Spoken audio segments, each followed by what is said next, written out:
कहानी को पूरा समझने के लिए कहानी के पहले भाग को ज़रूर देखें। उसका लिंक मैं आपको डिस्क्रिप्शन बॉक्स में दे दूंगी और साथ में कमेंट बॉक्स में पिन भी कर दूंगी। आप वहां से भी जाकर देख सकते हैं। बहुत लोगों का कमेंट आया है कि ये कहानी किसी और कहानी से मिलती जुलती है।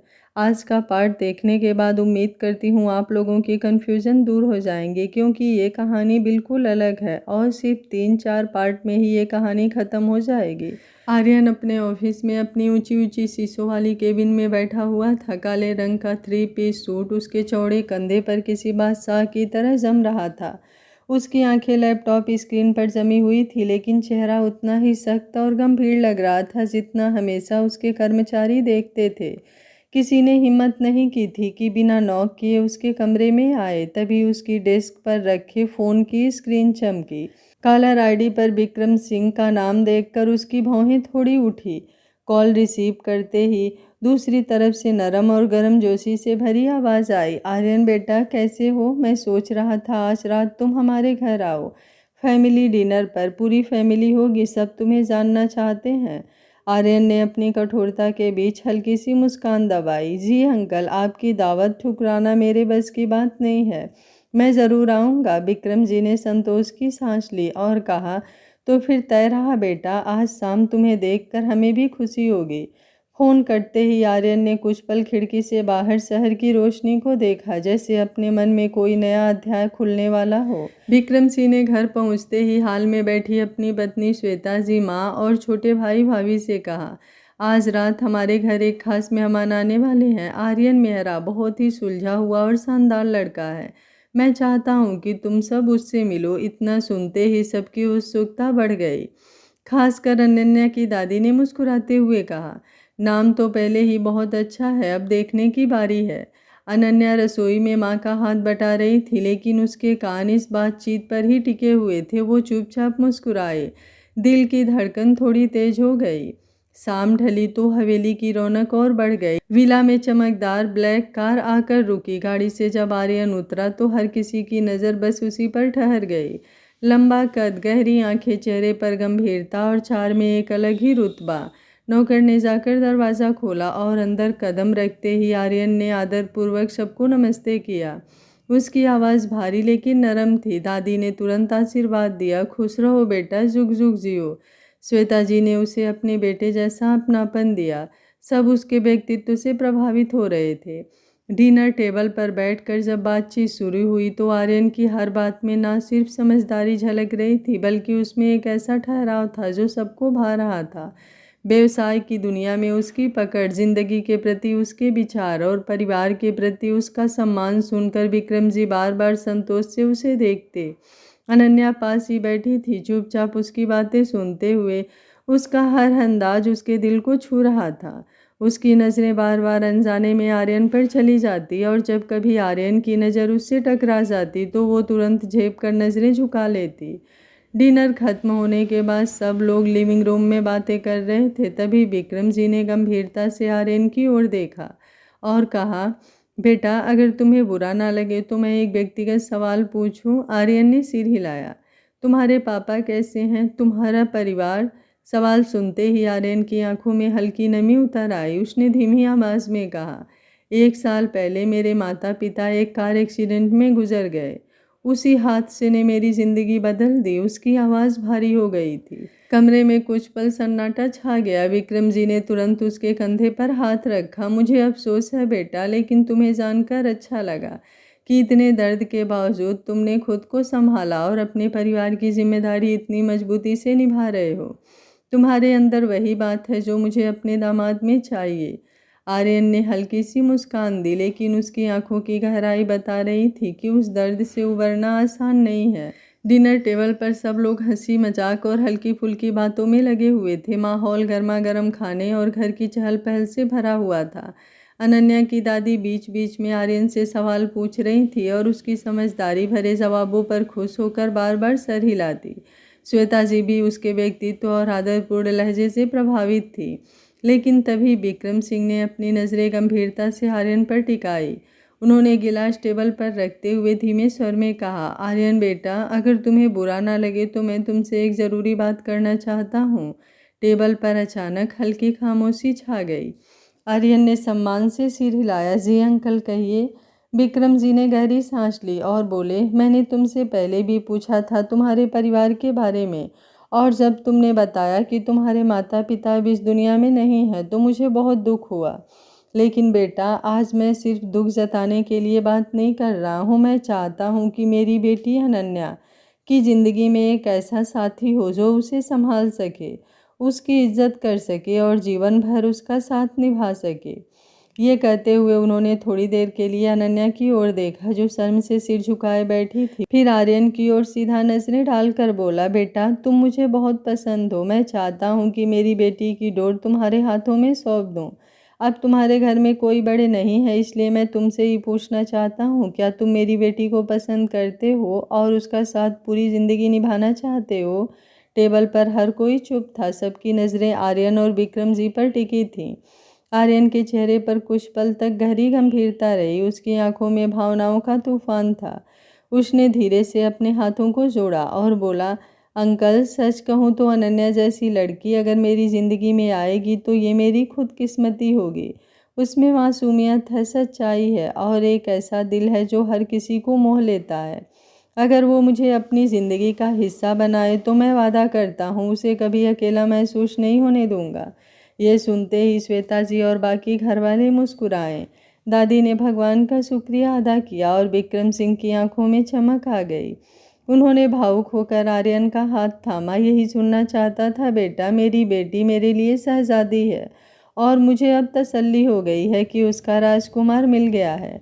अनन्या का चेहरा गहरा लाल हो गया था। वो धीरे से उठी और कमरे से बाहर निकल गई।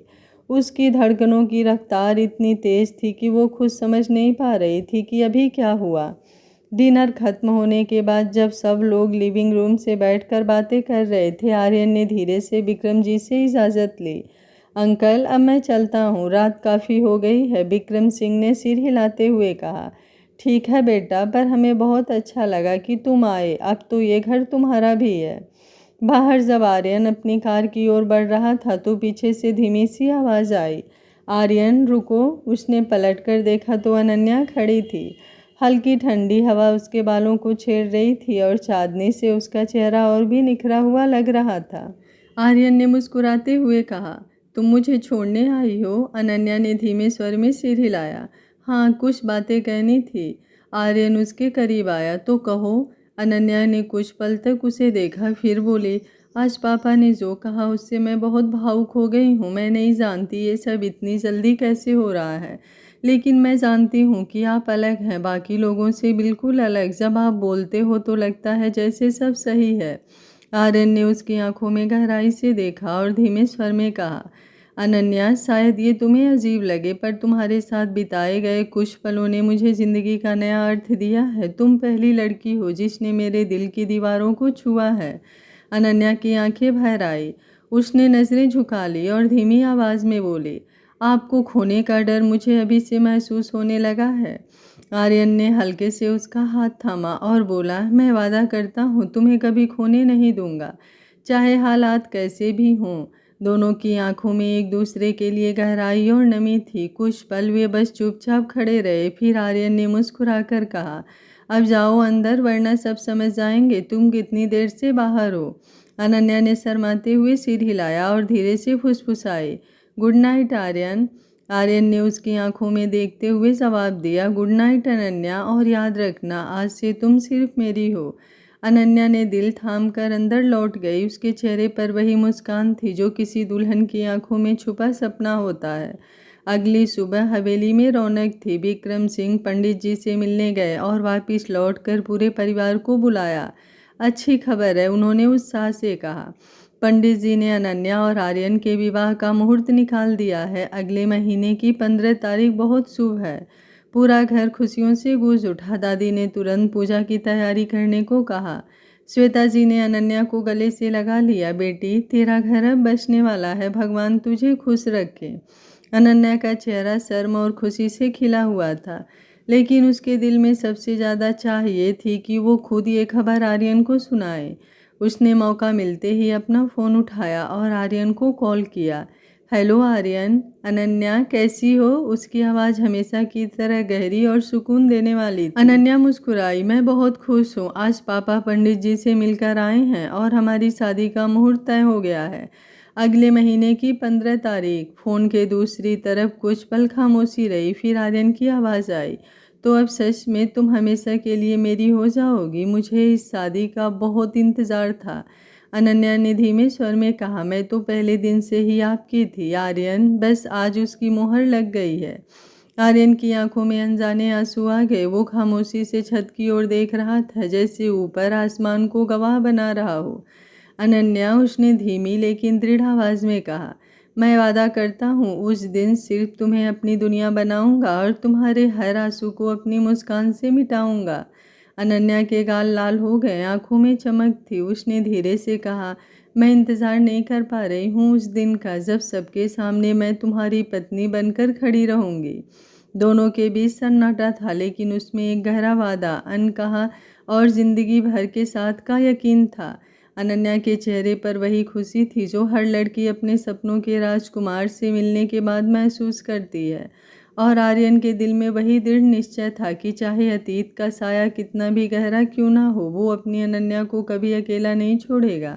सिंह हाउस की रौनक देखते ही बनती थी। हर तरफ सुनहरी झालरें, फूलों की खुशबू, पांडाल की चमचमाती सजावट और मेहमानों का तांता लगा था।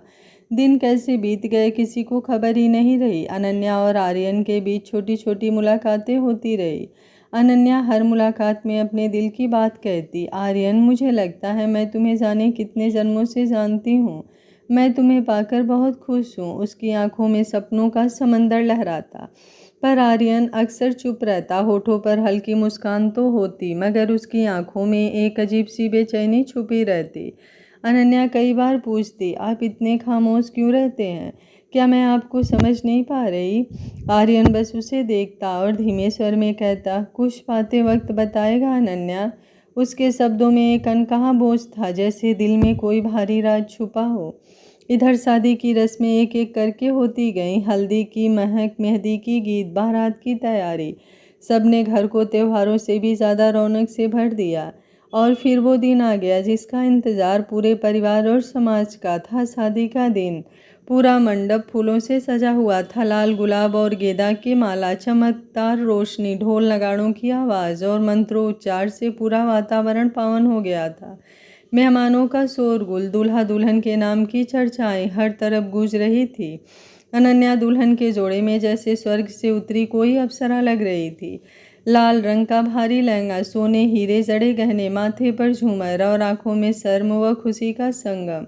जब वो मंडप में आई तो सबकी नजरें थम सी गई। उसकी सहेलियां हंसते हुए उसे चिढ़ा रही थीं। देखना, दूल्हा तुम्हें देखते ही दिल हार बैठेगा। आर्यन भी शेरवानी और पगड़ी में बेहद रौबदार लग रहा था। उसकी गहरी आंखें, चौड़ी छाती और सधा हुआ अंदाज सबका ध्यान खींच रहे थे। पर उसके चेहरे पर हल्की कठोरता थी, जिसे सिर्फ बहुत करीब से देखने वाला ही भांप सकता था।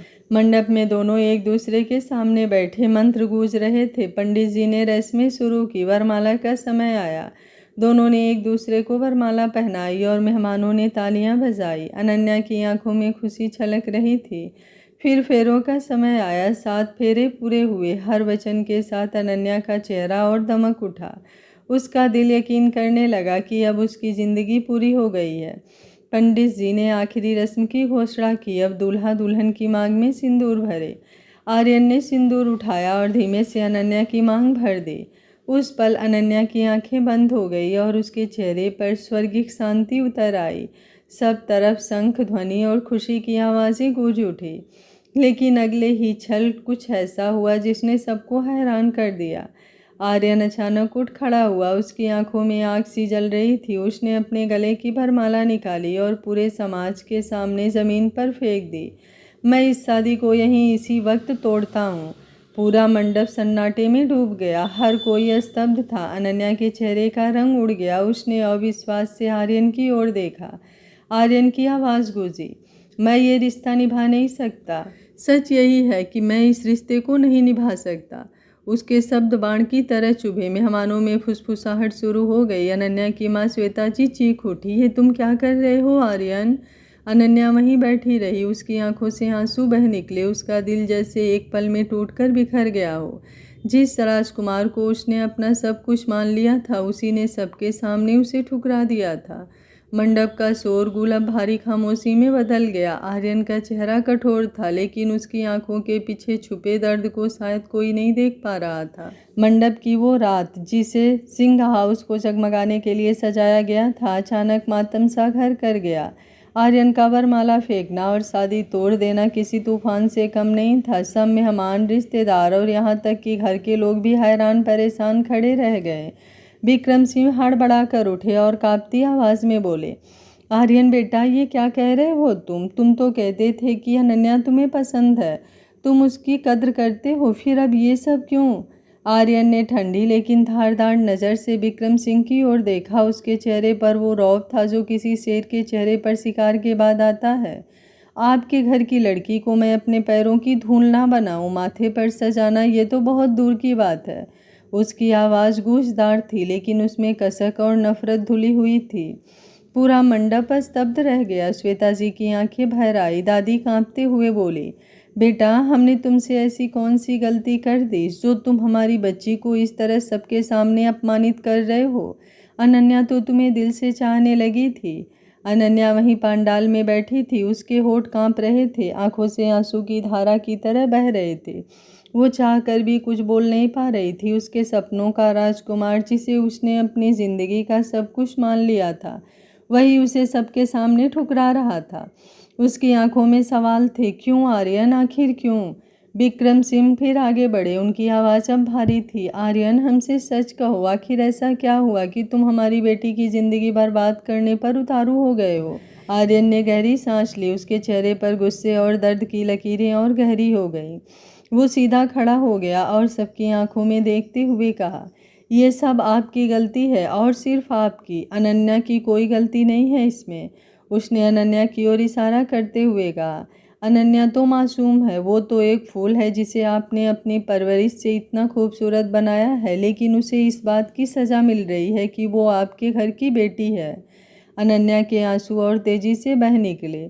उसकी सांसें तेज हो रही थी। वो समझ ही नहीं पा रही थी कि ये कैसा सच है जो उसके सामने आ रहा है।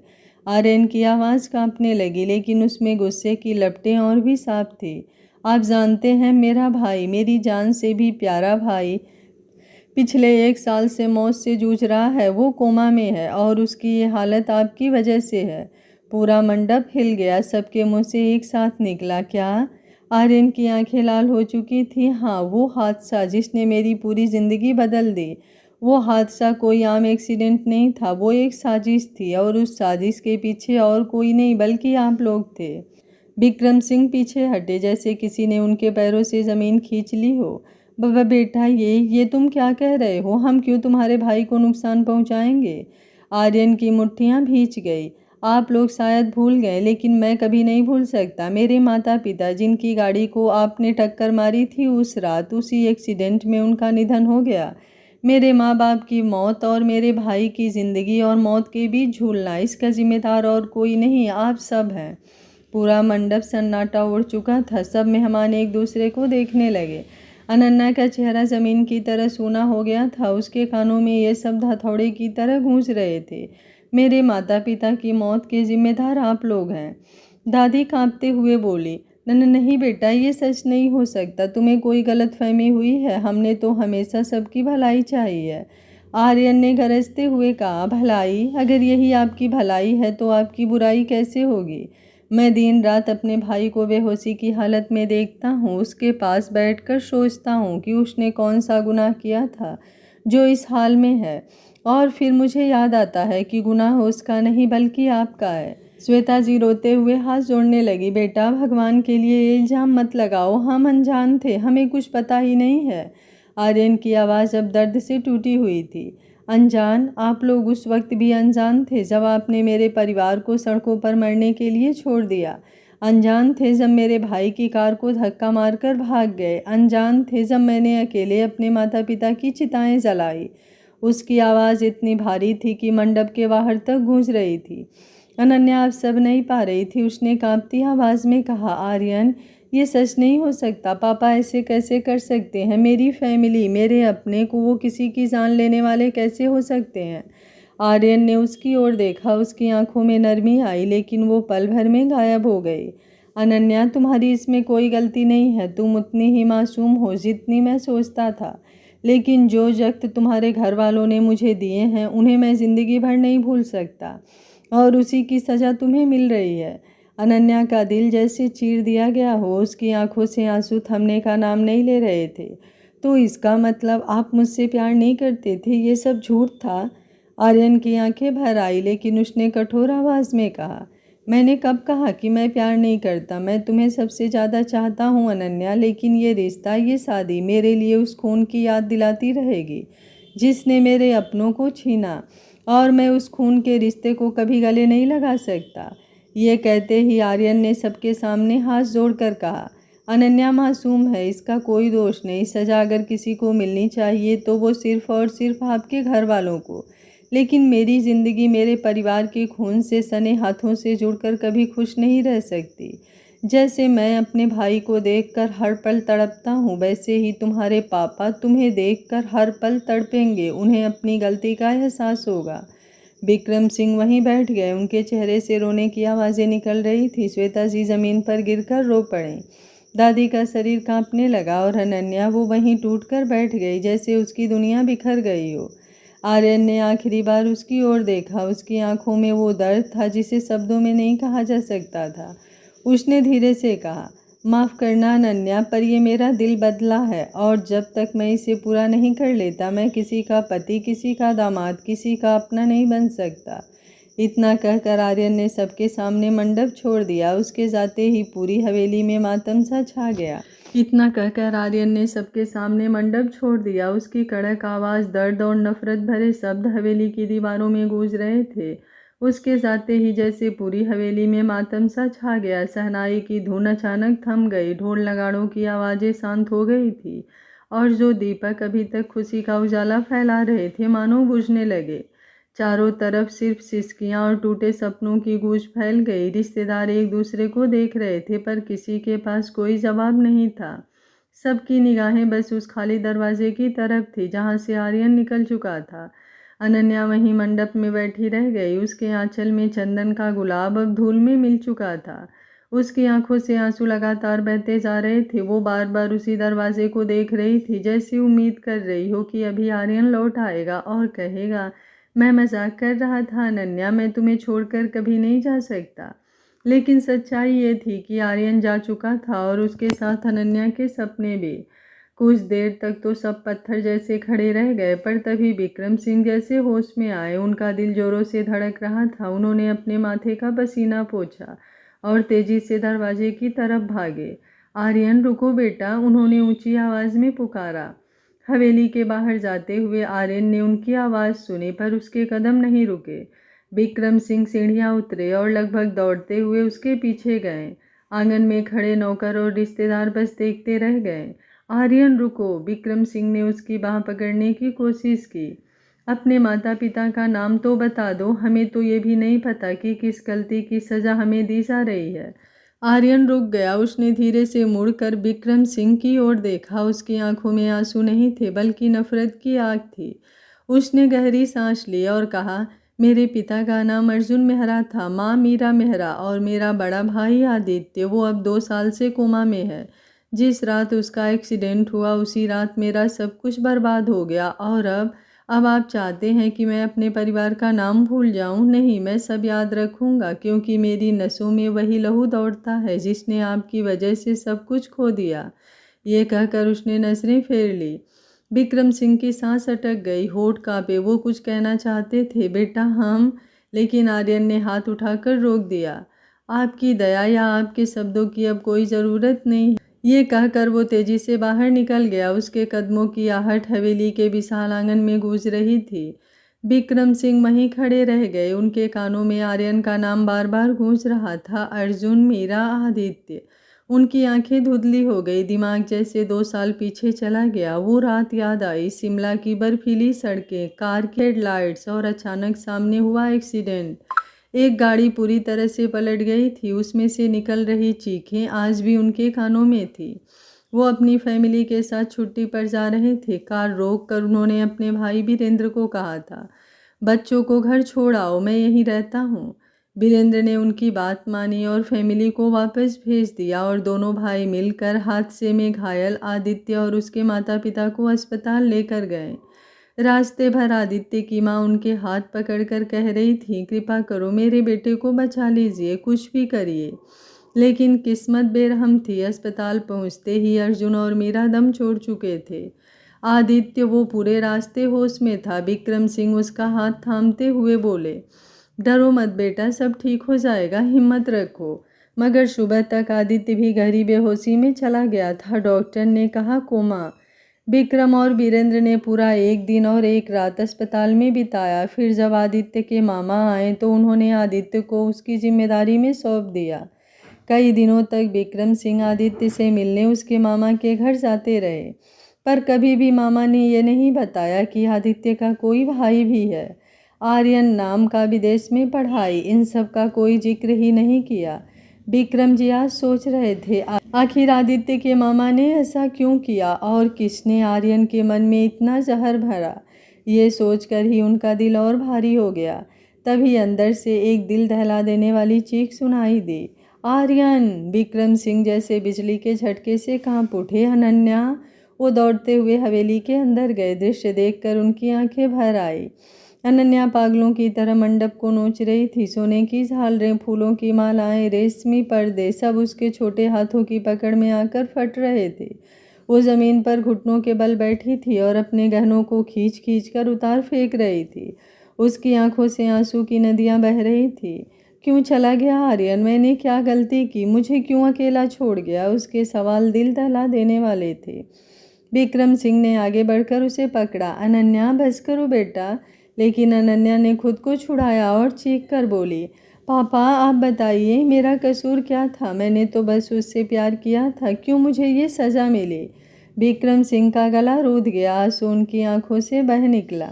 चाचा वीरेंद्र भी दौड़े आए। उन्होंने अनन्या के हाथ थामने की कोशिश की, पर वो बार बार उन्हें झटक रही थी। चाचा आप ही बताइए, क्या प्यार करना गुनाह है? आर्यन ने क्यों कहा कि सब हमारी वजह से हुआ है? हमने किसका क्या बिगाड़ा? उसकी हर चीख, हर सवाल जैसे तलवार बनकर उनके दिल में चुभ रही थी। पूरे मंडप में सन्नाटा था। रिश्तेदार रो रहे थे। कोई समझ नहीं पा रहा था कि एक पल में खुशी का घर कैसे मातम खाना बन गया। अनन्या के आंसू थमने का नाम नहीं ले रहे थे। विक्रम सिंह और वीरेंद्र उसे कसकर पकड़कर बैठ गए। उनकी आंखों से भी आंसू गिर रहे थे। वो दोनों खुद को अपराधी मान रहे थे। उन्होंने तो मदद की थी, किसी की जान बचाने की कोशिश की थी, लेकिन आज उसी कोशिश में उनकी बेटी का जीवन नर्क बना दिया। रात गहराती गई। हवेली की दीवारों पर अब सिर्फ अनन्या की चीखें और परिवार के सिसकियों की गूंज थी। विक्रम सिंह मन ही मन सोच रहे थे, क्या सचमुच हमारी गलती है? किसी की मदद करना गलती कब से होने लगी है? किसने आर्यन के दिल में ये जहर भरा है? अगर मामा ने सच छुपाया तो क्यों? और अब हम इस टूटे रिश्ते को कैसे जोड़ पाएंगे? उनके दिल पर बोझ बढ़ता ही जा रहा था। उन्हें अपनी बेटी की चिंता थी। आर्यन जा चुका था, अनन्या टूट चुकी थी और हवेली का हर कोना सवालों से भर चुका था। विक्रम सिंह और वीरेंद्र मिलकर किसी तरह अनन्या को पकड़ा। उसका शरीर पूरी तरह कांप रहा था। उसकी आवाज़ बैठ चुकी थी, लेकिन आंखों में आंसुओं का झील अब भी लहर मार रही थी।